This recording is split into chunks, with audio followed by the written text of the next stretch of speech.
Hey, so I wanted to do a little video about a show that I recently finished watching. It's called The Young Pope.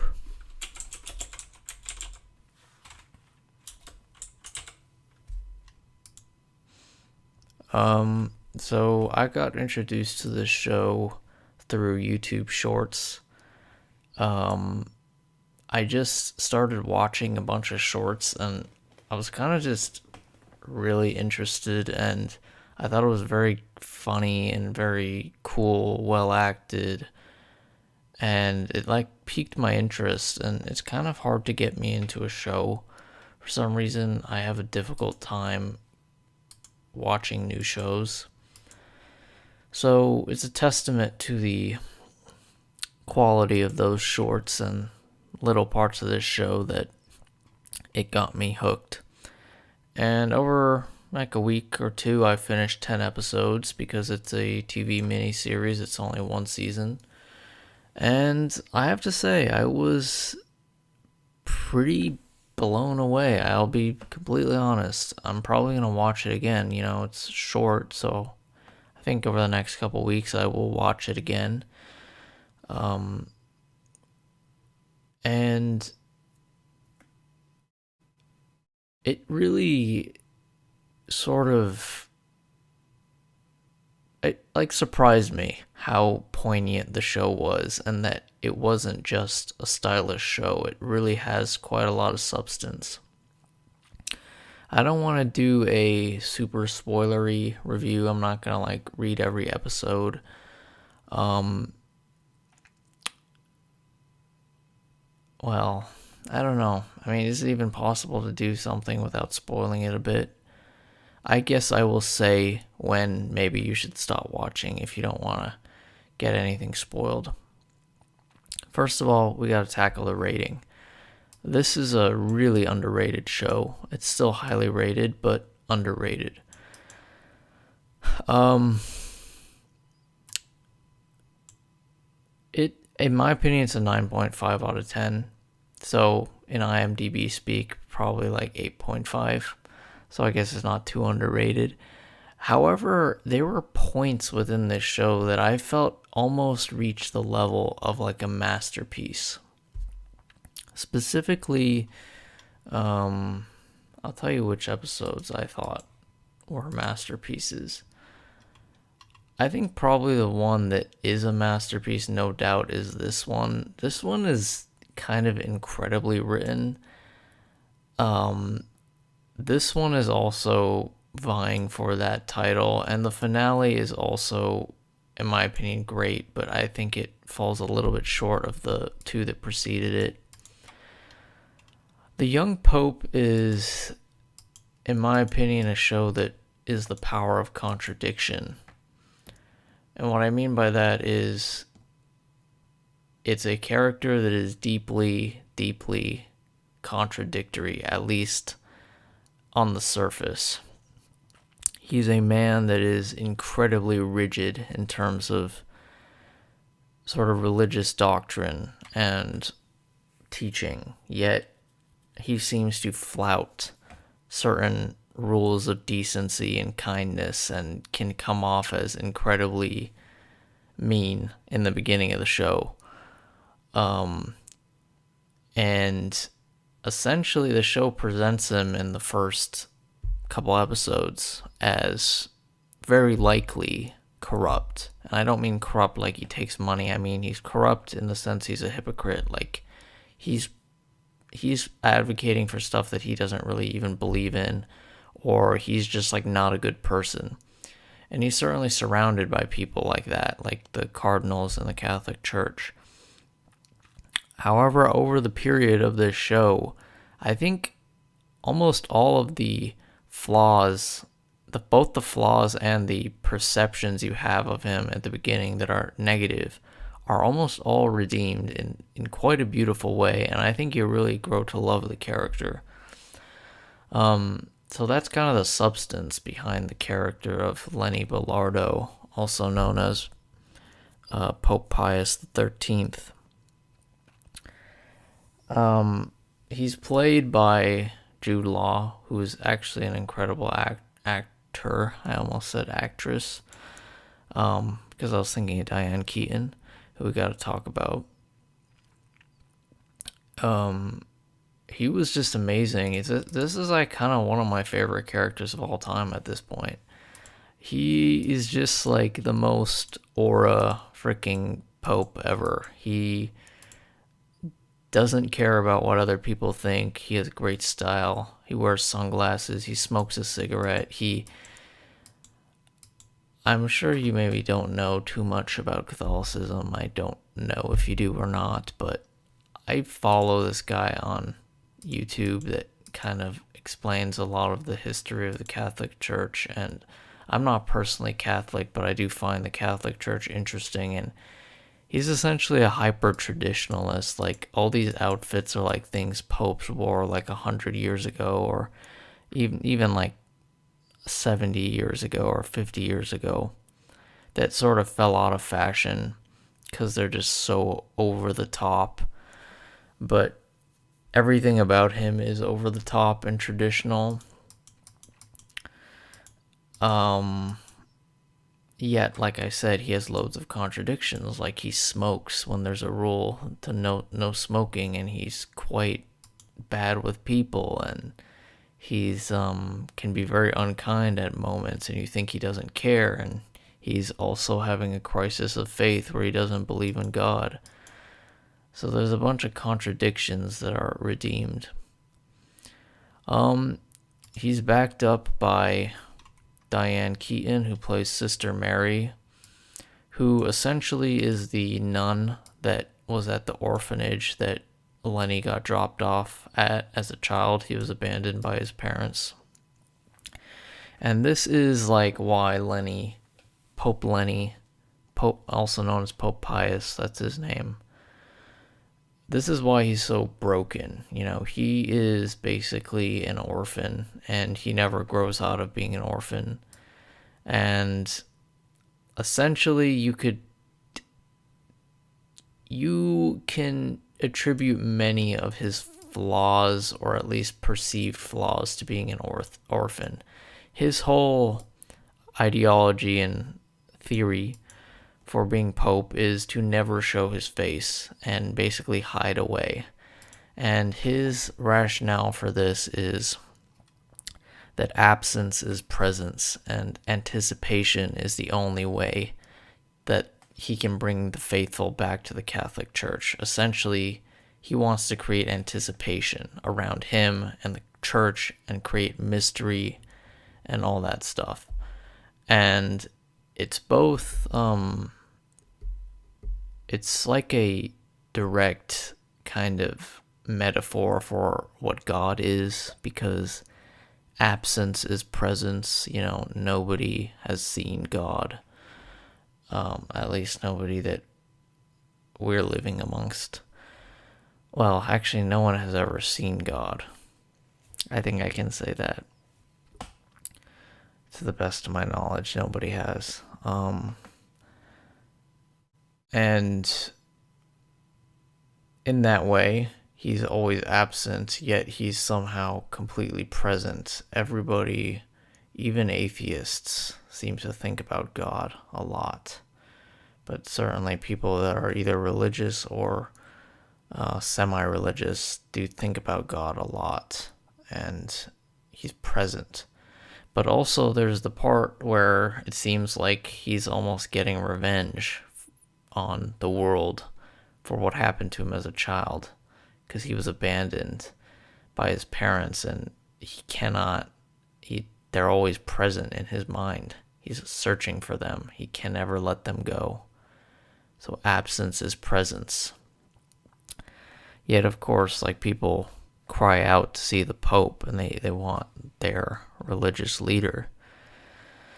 So Diane Keaton, perfect. I really like Diane Keaton. I always have. I think she's one of the finest actresses ever. One of my favorites. I think that her as Kay in The Godfather was really special, or Annie Hall. I think she's just so cute. And I don't even mean in terms of appearance. I mean in terms of personality. It was sad when she died. I believe it was only a few months ago, I think. Yeah, October. Cardinal Voyello, played by Silvio Orlando, very likable character. Cardinal Gutierrez, very likable character. Cardinal de Solier, very good, likable. I really like this actress, Sophia, played by Cecile de France. Very good. I enjoyed her a lot. She's in Nothing I Know. And then, of course, there's Esther, who was good. James Cromwell was pretty good. She didn't have any speaking, but the character that played his mother in flashbacks was kind of incredible. She has these eyes that are just very intoxicating. See? Let's see if they have a picture from the show.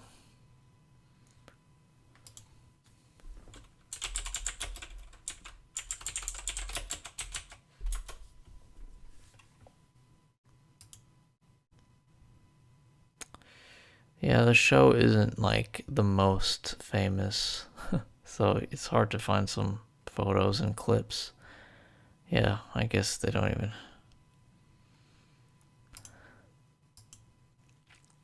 That's what I'm saying. It's kind of underrated / underappreciated. And yeah, so we talked about all that cast. Then I gotta talk about the cinematography. This, see, I almost said film. This show kind of blew my mind. Well, for a show, it's cinematic. It's absolutely gorgeous. But beyond being gorgeous, it is unique. A quality that many people do not understand or care about. Being one out of a million is very important to me. And in my opinion, it's very important to the world subconsciously. They don't realize it, but the things that really stick with you, the things that you really care about, the things that people remember are the unique things. There are movies that I'd argue are great, but aren't unique. And that can lead to diminishment in terms of how fondly you think of them, even if you don't realize it. And much is the same with people. Everything. So the cinematography, obviously the story, the character is very unique, but the cinematography doesn't let it down. It is very interesting the way it's done. It is like, it's a combination of surrealism and naturalism. And that's how the story is told. It's told through surreal scenes, real scenes, flashback scenes, and it's kind of like a fortune cookie unraveling as we go through. And I don't even want to spoil some of the cinematography. I was thinking about doing like a thing where we did the clips, and I just talk over the clips when you could see it. Sorry. This picture doesn't do it justice, but this whole scene is incredibly beautiful. It's one of the coolest scenes ever. Costumes, incredible. The guy that directed this, his name is Paolo Sorrentino, is kind of a genius. I think that this is a work of genius. I also read on his Wikipedia page that I skimmed, so I think I read it right. I believe he's an orphan, so it was clearly this was inspired, and it really worked well. Yep, he's an orphan. So it was really seems to be from the heart.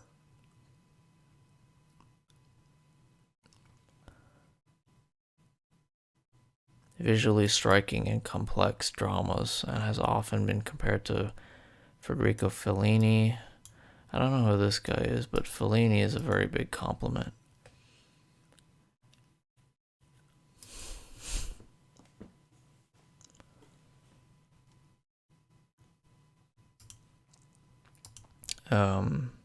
Yeah, genius. Oh, I have a good talking about like uniqueness in film. Horror movies. Why is it that The Shining sticks out so much more than any other horror movie ever made? I think largely because it's so unique. It's so different. It's so many things at once. And I'd say that's the same for all of Kubrick movies. They're just generally all very, very unique. Especially like my top five. So Shining, Clockwork, Barry Lyndon, 2001, Eyes Wide Shut. Those are just movies that no one else could make, in my opinion. What else should we talk about before we go into the spoilers? I actually knew the ending of the show, and it still was really great, but I got it spoiled for me. What should I talk about? I guess I should say that. Oh, I know what to talk about. On its surface, this film is very disrespectful to Catholics and can be definitely at points. It's very irreverent. However, I think if you look beneath the surface, it has sort of like a rock and roll attitude, and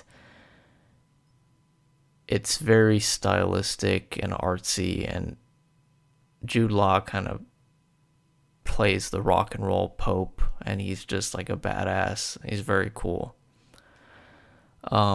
He's one of those guys and plays one of those characters that even if they're a bad person, you can't help but like them. Like, really charismatic.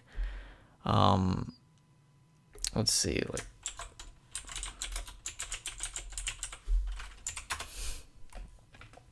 yeah, like Jack Sparrow is a great example.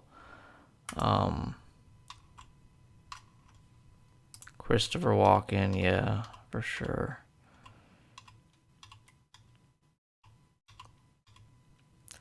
Michael Corleone is kind of very charismatic too. Oh, yeah. Yeah, of course. I would argue that Lenny and Frank are very similar in terms of their style, except Lenny's actually a good person, in my opinion. But yeah, Frank is the ultimate extremely charismatic person that, like, he's awful. He's a terrible human being, but you can't help but like him a lot. And so, like I was saying, on its surface, it definitely is pretty irreverent towards Catholicism and stuff like that. But if you actually watch the show, I think it kind of pays a lot of respect to faith. And I mean, faith is straight up shown to be real by the end of the show, and so many of the negative things about the Pope are redeemed by the end. Oh yeah, this is the scene that may be my favorite shot, but you have to watch the full thing to get it.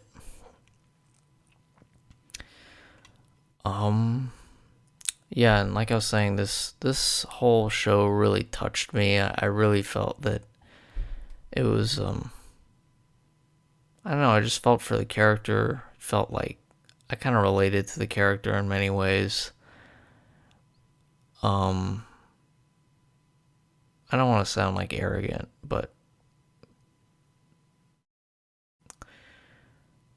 I guess the number one quality of Lenny that is not very ambiguous, not ambiguous, but conflicted, I guess, is the steadfastness. He's like the most rock solid in terms of his beliefs and his he's like, he doesn't move when other people push him, I guess. And he stands firm, but he's not like a cruel person. He doesn't punish other people for disagreeing or stuff like that.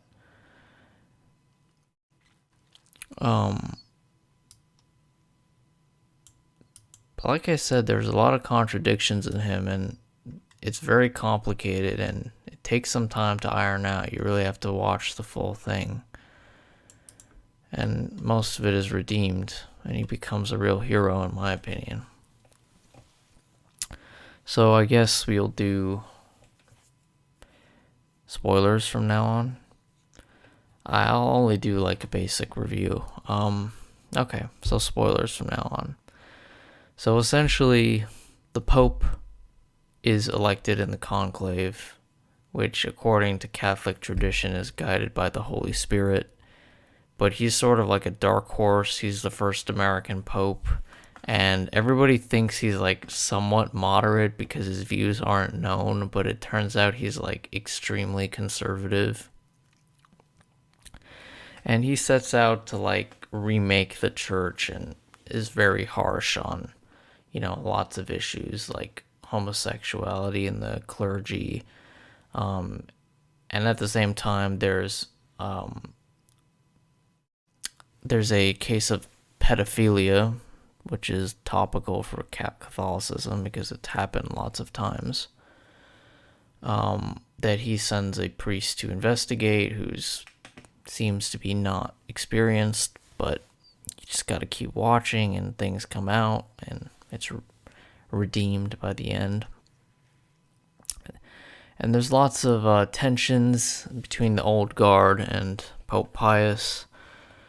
And Lenny, we learn about Lenny through Sister Mary, who is basically his mother. And we just learn about his past through flashbacks. He's an orphan, like I said, and yeah. So those are the first couple episodes. And then we get to the speech to the Cardinals, which is an incredible scene where he basically lays down the law. And it's like, oh, another thing I have to say about the character of Pope Pius, they really did a great job of making him feel godly. And I don't mean godly like he is the most nice, good person ever to exist. I mean godly as in he almost doesn't feel like he is a normal person. Like he feels like he's touched by some other power. And he felt mythical. And things like his steadfastness, his charisma, the outfits. He looks great in the outfits. His youth, his voice, his appearance. He's a good-looking dude, compared to much of the other cardinals around him. So it all comes together to make a character that is just like feels like he's above everything in every way, and yet he serves under God. So yeah, the speech to the Cardinals scene was just incredible. I have to say about this too, there were many shots, and I wonder if someone who watches this will agree with me one day. There's so many shots in this that reminded me of Eyes Wide Shut. I get the costumes are a part of that, but also I think the way it's shot, something about it just felt like Eyes Wide Shut, and it had that same effect of being completely intoxicating. I should add, like, there are many surrealist scenes in this show, and it's a very show don't tell type of show, and you really don't know what's going on sometimes, but you figure it out eventually, and it really adds to it. It's a very unique tone. Okay, there's a very good scene where Desollier, who's Lenny's best friend from the orphanage, is put in position of like training the clergy, and there's a scene with a young man who's denied, and then he commits suicide, and this basically makes Desollier say like, I'm done, like this is too much, like we did this to him. And he goes back to at this time, like, the Pope is realizing his policies are not having the effect he wants, and people are kind of disillusioned with Catholicism and his leadership, and people aren't going to church.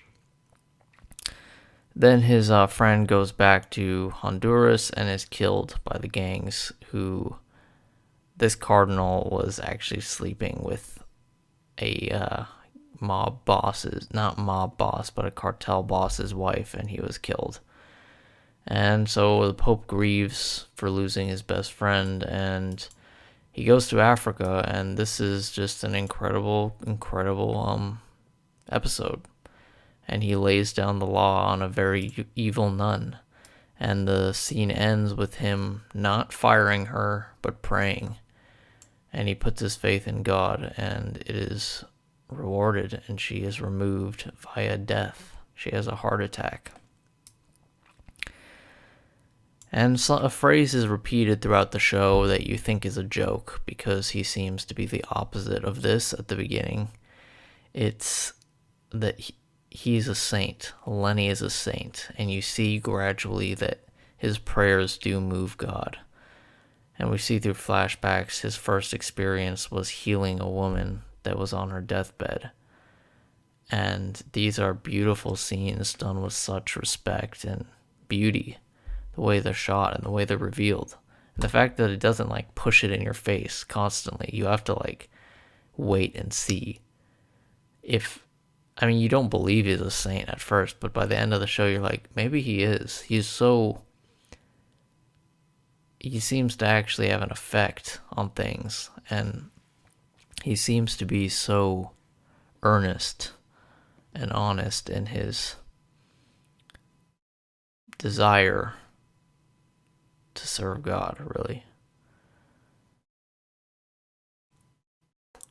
And he's very wise, too.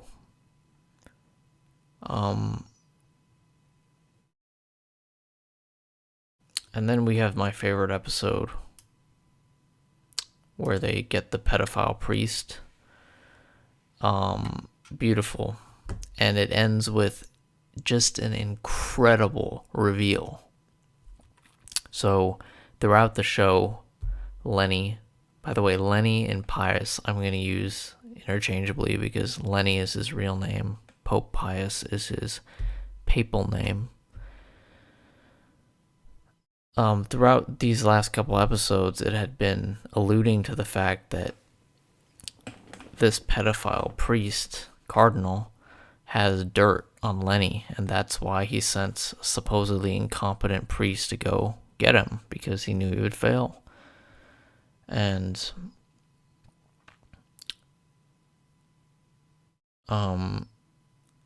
essentially, we had already heard that Lenny had had a relationship with a girl as a child on a beach in California, and it stuck with him his entire life.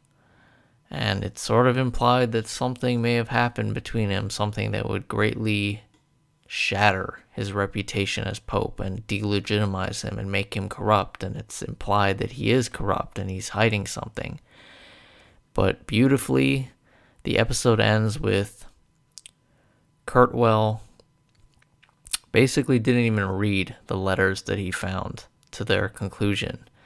They were love letters Lenny never sent to the girl. And it ends with the monologue of Lenny reading his letters. Love letters that he never sent because they could never be together because he's a priest. And it is one of the most beautiful scenes I've ever seen on TV. Gorgeous. Really, really made me feel something.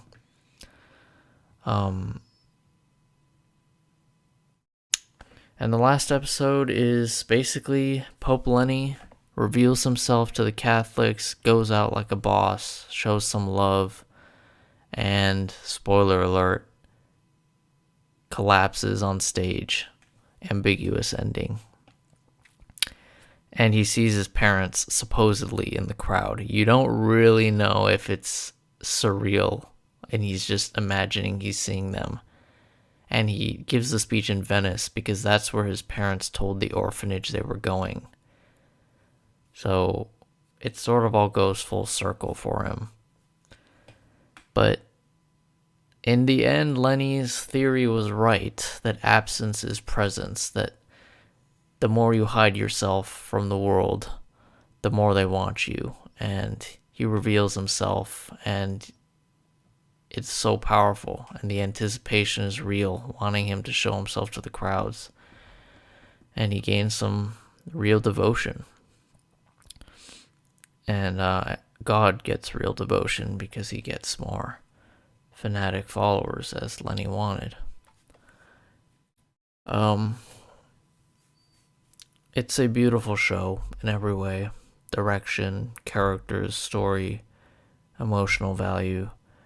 Also, I'd like to give huge credit to the music and the pairing of music with certain scenes that you would not think go together in this show, but they really do. It goes from like crazy electronic music to like sort of pop music to, classical music. Also, maybe the best thing about this show, it does an incredible job of seamlessly going between drama, horror, and comedy all in one, and like surrealism too, just all together. And the laughs this show can get out of you sometime, you don't believe it. It's so funny. There are some scenes that are hilarious, and much like Lenny's theory, absence is presence. It's not a laugh every 2 seconds, but you're waiting for it, and it's hilarious. One of the most funny scenes is like in a hospital room, I think it's this episode. It's just freaking insane. Alright, but that was my little review of The Young Pope. A great show. I have maybe a little special video I'm going to make soon. I don't know 100% if I'm going to make it, but I've been making fresh pasta, doing it by hand. I want to make a beetroot.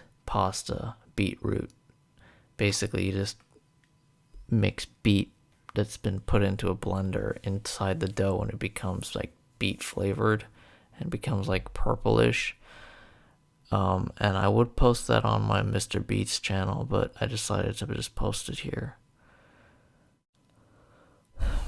And I hope you stay tuned for that. Saucy Boy out.